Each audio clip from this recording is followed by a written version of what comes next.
Title: The HOA Corruption War, One Homeowner versus the System. Sir, step away from your vehicle.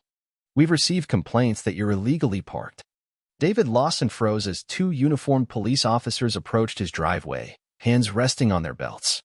His first instinct was to laugh. Surely, this was some kind of mistake. He wasn't parked in front of a fire hydrant, nor was he blocking the sidewalk. His car was neatly positioned in his own driveway, exactly where it should be. The officers, however, weren't laughing. "I live here," David said, his brow furrowing. "This is my house." One of the officers exchanged a glance with the other. "We got a report from the Homeowners Association. They claim you're violating community parking regulations." David's gaze shifted toward the smug-looking man standing on his porch across the street. Gerald Whitmore, the HOA president. Dressed in his usual crisp polo shirt, Gerald had the air of a man who thought himself untouchable. His arms were crossed, a satisfied smirk tugging at his lips as if he had already won whatever ridiculous game he was playing. David let out a slow breath, keeping his frustration in check. "With all due respect, officers, HOA rules don't override city laws. And I happen to know a thing or two about city laws." One of the officers tilted his head. "Oh yeah? And why is that?" David pulled out his work ID and held it up for them to see. City of Crestwood Traffic Code Enforcement Inspector. For the first time, the officers hesitated. One of them actually let out a low whistle. "You're a traffic inspector?" David nodded. "That's right. And I can tell you with absolute certainty that my car is legally parked. HOA rules don't have jurisdiction over my private property." The officers exchanged a glance, then turned toward Gerald. "Sir, do you have any official documentation proving this parking restriction?" Gerald's smirk faltered for a fraction of a second before he regained his composure. "The HOA has clear regulations. Mr. Lawson should have read them before moving in. Driveways must remain clear when vehicles aren't actively being used." David scoffed. "That's the dumbest thing I've ever heard." One of the officers sighed. "Sir, this isn't a criminal matter. If the HOA has an issue, they'll need to handle it civilly." Gerald's face turned an ugly shade of red. "Are you saying you're refusing to enforce community standards?" "I'm saying," the officer replied, "that this is not a police matter." "Have a good day, gentlemen." The cops left, but Gerald remained rooted in place, staring at David with an expression that was equal parts fury and disbelief. "This isn't over," Gerald muttered. David chuckled. "I was hoping you'd say that." Later that evening, David decided to do some digging. It wasn't just about the ridiculous parking rule. Something about the HOA's behavior didn't sit right with him. If they were willing to call the cops over something so petty, what else were they capable of? Logging into the neighborhood forum, he was met with post after post of residents complaining about arbitrary fines, sudden increases in HOA fees, rejected requests to see financial records. The more he read, the more he realized this HOA wasn't just strict. It was operating like a private dictatorship. $1,500 for having the wrong shade of mailbox, one post read. "Gerald rejected my roof repair request 3 times, then suddenly approved it after I paid a special consideration fee," another said. David leaned back in his chair, his investigator instincts kicking in. This was more than just a power-hungry HOA president. This was a scam. The next morning, a thick envelope was stuffed into his mailbox. An official HOA violation notice. David opened it, scanning the document with mild amusement. Violation: improper use of driveway. Unauthorized parking. Fine: $200, payable within 7 days. Subsequent fines: $50 per day if the violation is not corrected. David chuckled to himself. So that was their game? Fine him until he either complied or left. Folding the letter, he walked across the street and knocked on Gerald's door. A few moments later, the HOA president appeared, his smirk already back in place. "Something I can help you with?" Gerald asked, his voice dripping with false politeness. David held up the letter. "Yeah, just wanted to let you know. This fine isn't worth the paper it's printed on." Gerald's smirk twitched. "Excuse me." "You see, Gerald, HOA fines have to be enforceable. And according to city law, you can't impose fines for rules that contradict local ordinances. You can't tell me I can't park in my own driveway when the city says I can." Gerald's eyes narrowed. "You think you're so clever, don't you?" David grinned. "I know I am. And here's the best part. If you push this, I'll make it my personal mission to go through every single HOA financial record and see what other violations you've been covering up. For the first time, Gerald looked genuinely unsettled. But the moment was short-lived. His smugness returned with a sneer. "You think you can scare me?" Gerald scoffed. "I've dealt with troublemakers like you before. You'll find that this HOA has ways of making people comply." David gave him a slow, knowing smile. "Then I guess I'll see for myself." He turned and walked away, feeling Gerald's furious gaze burning into his back.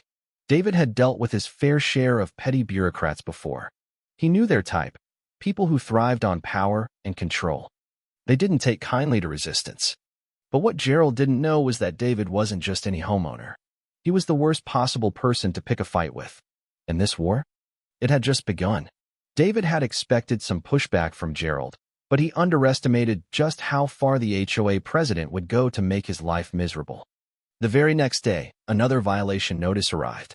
Violation: unapproved trash bin placement. Fine: $150. Then another.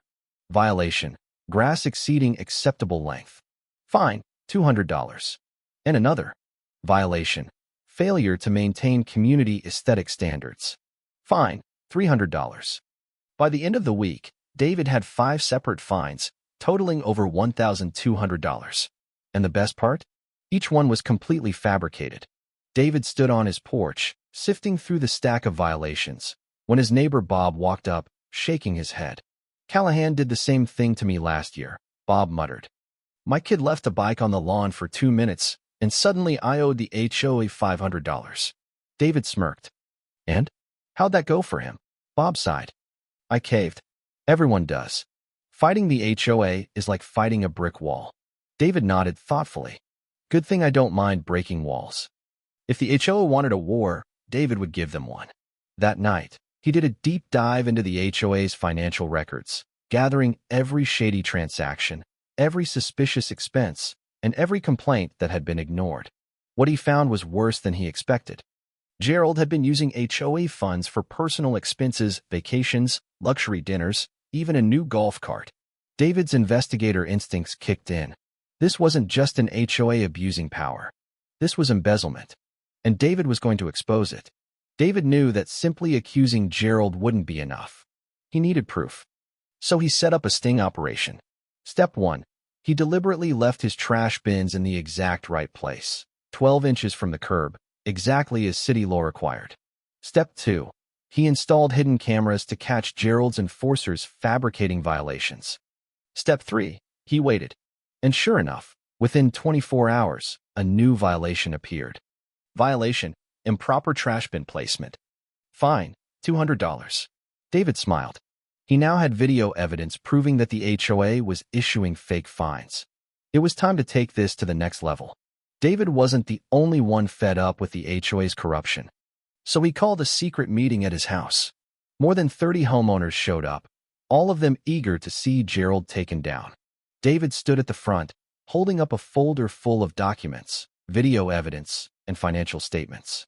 "This isn't just about parking tickets or trash bins," David said. "This is about control. Gerald is running this HOA like a personal business, and we're all paying for it." A murmur of agreement rippled through the crowd. "So here's the plan," David continued. "We're going to demand a full audit of HOA finances. If they refuse, we take it to court." Bob raised a hand. "And if that doesn't work?" David smirked. "Then we vote Gerald out." The next HOA meeting was packed. Gerald sat at the front, clearly annoyed by the sudden influx of homeowners. "Let's begin," he said. "Community concerns." David stood up. "Actually, I'd like to propose a full financial audit of the HOA." A collective gasp filled the room. Gerald's face twitched. "That's completely unnecessary. The HOA's finances are perfectly in order." David smiled. "Then you shouldn't mind a little transparency, right?" Gerald stood up. "I refuse. The HOA board does not answer to." "Actually," David interrupted, holding up a copy of HOA bylaws, "you do. Homeowners have the right to review all financial records upon request. If you refuse, you're in violation of HOA policy." The room erupted into whispers and murmurs. Bob stood up. "I second the motion for an audit." "So do I," Linda added. One by one, homeowners raised their hands. Gerald looked like he was about to implode. "This meeting is over," he declared, storming out of the room. But it was too late. The homeowners had spoken, and Gerald's days were numbered. Within a week, the HOA was forced to release its financial records. And the results? Devastating. Gerald had been skimming thousands from community funds. He had manipulated elections to stay in power. He had used HOA money to fund his personal lifestyle. By the next emergency meeting, the board had no choice but to remove him as president. Gerald tried to fight it, but the evidence was too overwhelming. The final vote was cast. And just like that, he was gone. After Gerald's removal, the HOA was completely restructured. All bogus fines were revoked. New, fair policies were put in place. Financial transparency became mandatory. David stood on his porch, watching as the neighborhood finally felt free. Bob walked up, grinning. "You actually did it." David smirked. "Told you I like breaking walls." As he leaned back in his chair, he felt something rare in HOA-run communities. Peace.